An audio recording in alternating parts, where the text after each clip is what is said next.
120 సంవత్సరములు చాటెను నోవాహు దేవుని వార్తను.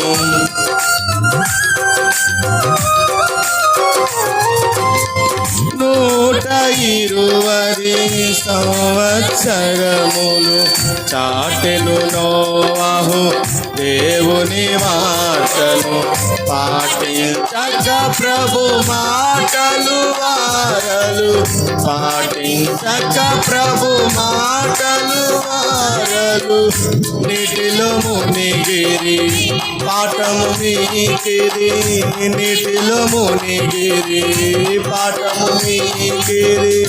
అదిగో అంజూరము ఓ క్రైస్తవ గురించెను చూడుము. అదిగో అంజూరము ఓ క్రైస్తవ గురించెను చూడుము.